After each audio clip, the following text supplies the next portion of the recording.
vers 20 h, je pense, je suis rentrée chez moi. Il y avait un groupe de jeunes qui étaient juste à l'entrée de la maison, peut-être à 20 mètres. Et tout de suite après, j'ai entendu ma sœur dire vite, vite, il arrive quelque chose. Et donc, j'y cours.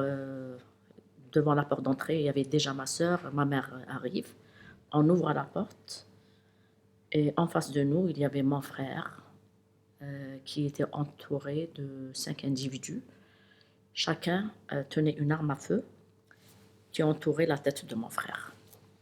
Et puis ils ont commencé à faire leur prêche. Ils ont arraché les lunettes de mon frère, son paquet de cigarettes. Ils lui ont dit on a déjà donné l'ordre de ne plus fumer, c'est ça, la yajouz. Et puis comment se fait-il que vous avez la télévision et la parabole, et ça aussi, ça ne peut pas se faire dans un État islamique. Donc ils ont refouillé toutes les chambres et puis ils ont, je ne sais pas ce que mon frère leur a dit au juste. Donc ils lui ont dit: «Il faut absolument nous suivre dans ton appartement», parce que lui, il avait un appartement qui était mitoyen au nôtre. Et là, donc quelques instants plus tard, ils sont revenus, ils ont dit à ma sœur: «Donc c'est à vous de venir avec nous». Et donc ma mère avait dit: «Moi, je ne laisserai jamais ma fille partir avec des hommes». Et à ce moment-là, il y avait une grande bagarre, ma mère qui essayait de retenir ma sœur qui poussait ma mère pour partir avec les terroristes. Et dans ce moment de panique, je suis rentrée dans ma chambre et c'est à ce moment-là que j'ai utilisé les clés, j'ai ouvert la porte-fenêtre, je suis sortie dans le jardin et là, je me suis enfuie pour aller chercher les services de sécurité. Je suis arrivée sur la route et là, il y avait un barrage fixe de service de sécurité. Je leur ai dit: «Il faut venir vite parce qu'il y a ma famille qui est en train de se faire massacrer par les terroristes». Donc on est rentré et j'ai trouvé ma sœur qui était encore vivante, mais le sang giclait des 2 tempes, ma mère qui la tenait. Et donc je suis rentrée, j'ai dit: «Où est-ce qu'il est Mohamed?» Je suis rentrée directement dans sa chambre à coucher, parce que dans la chambre à coucher, on tombe aussi sur la salle de bain. Et là, j'ai trouvé mon frère qui était étendu, qui dormait sur un tapis de velours rouge. Ce n'est que quelques temps plus tard que je me suis rendu compte qu'il était dans son sang qui séchait. À l'enterrement de ma sœur et mon frère, des milliers de personnes se sont déplacées pour assister à l'enterrement. Alors qu'en Algérie, les victimes, les familles de victimes, se retrouvaient à 2, 3 ou 4 personnes maximum dans un cimetière pour enterrer les leurs.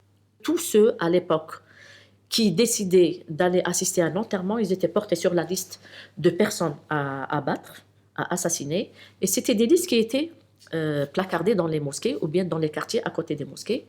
Et donc, c'était pas facile d'aller assister à l'enterrement d'une victime.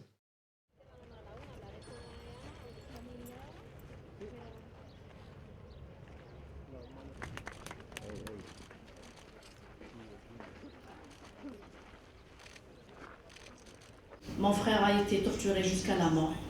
Et ensuite, il a été égorgé pour être vidé de son sang, parce que les terroristes ont dit à ma mère qu'il fallait le vider de son sang pour empêcher son âme d'accéder au paradis. Avec l'aide de ma mère, mes sœurs et avec l'aide de beaucoup d'autres personnes, j'ai réussi à créer l'association des familles victimes du terrorisme, donc qui s'appelait Jazairuna et qui veut dire notre Algérie. J'ai installé un bureau au niveau de chaque commune. À l'époque, il y avait 27 communes au niveau de la wilaya de Blida. Et donc, nous sommes partis dans les villages les plus reculés. Quand on arrivait, on leur demandait c'est quoi la violence. Donc, et eux, ils vous disent toutes sortes de violences. Déjà, j'étais à chaque fois agréablement surprise de savoir que ces enfants-là, même le primaire, s'exprimaient très bien sur la violence et vous disaient donc violence physique et violence psychologique, violence d'un homme contre une femme, violence du grand contre le petit, violence des terroristes contre ceux qui ne le sont pas, violence des islamistes contre ceux qui ne sont pas islamistes. Et donc, on venait avec des questions et on sortait avec des réponses. Et c'était quelque chose, moi je me dis, que ce pays, il a un bon avenir et surtout un avenir pour ces jeunes-là. je me dis qu'on peut aller vers la paix si les politiques ont une volonté et le courage politique de condamner l'islamisme et non pas uniquement lutter contre les terroristes en donnant des tribunes d'expression aux islamistes qui, eux, appellent les jeunes à assassiner, à tuer, à commettre des actes de violence. Pour nous, le devoir le plus important, c'est la culture de la mémoire. On s'est dit, si on déchire la page sans la lire, si on ne défend pas la mémoire des victimes, ça veut dire qu'on va retomber dans la violence que nous avons vécue. Et il faut absolument que nos amis, les autres victimes des autres pays, sachent ce que nous sommes en train de vivre pour qu'elles portent notre parole et notre mémoire. Et quand elles défendent la mémoire d'une seule victime, pour nous, elles sont en train de défendre la mémoire de toutes les victimes du monde entier.